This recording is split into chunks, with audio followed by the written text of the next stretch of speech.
Hi! Welcome to Joy's Tutorial.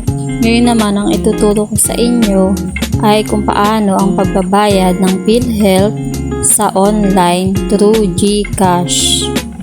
Mas pinadali ito dahil wala nang hassle pa pumunta sa opisina ng PhilHealth. Kahit nasa bahay ka lang or computer shop ay pwede.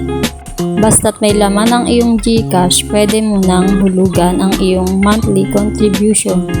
Una, pumunta lamang sa website ng PhilHealth, www.philhealth.gov.ph.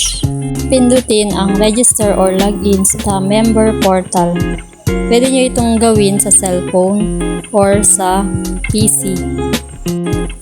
At ilagin ang inyong PhilHealth account. Siguraduhin ding tama ang CAPTCHA na ilalagay bago mag-login. Pagka-login ay lalabas na ang member information.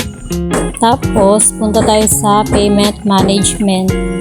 Pindutin yan at lalabas ang generate SPA kung ilang buwan or anong month ang babayaran natin. Pili ko dito ay 3 months, September, October, November 2023. Pagkatapos ay pindutin ang pay. Pagkatapos ay lalabas ang MEG Philippines. Pindutin natin yan at click ang yes. Then ganito na ang lalabas. Check natin mabuti ang applicable period date ng ating babayaran. Then next. Pagkatapos ay click natin ang GCash.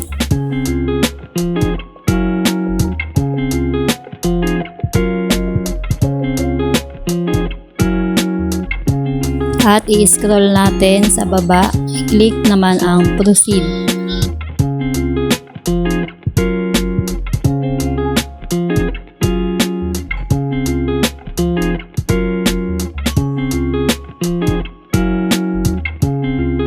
Pagkatapos ay mapupunta tayo sa GCash. Sa 4 months, 1.2 lang pero may charge siyang 15 pesos kaya 1,215. I-enter natin ang ating GCash number at ang login to pay with GCash code na isend sa ating cellphone number. Enter natin dito at next. Siyempre, lalagay din natin ating MPIN ng GCash. Then, ganito na ang mag-a-appear.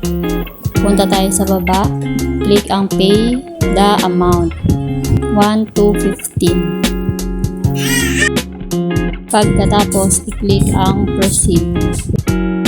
Okay na, lalabas na ang payment result. Check natin.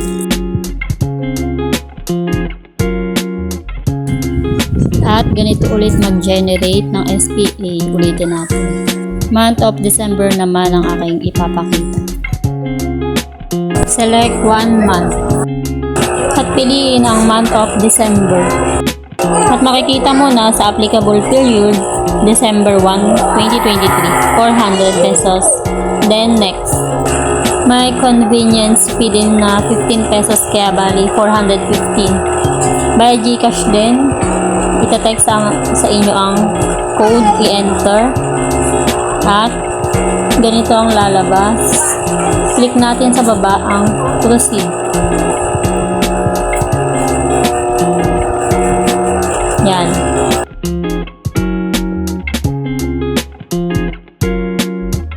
After that, payment result na.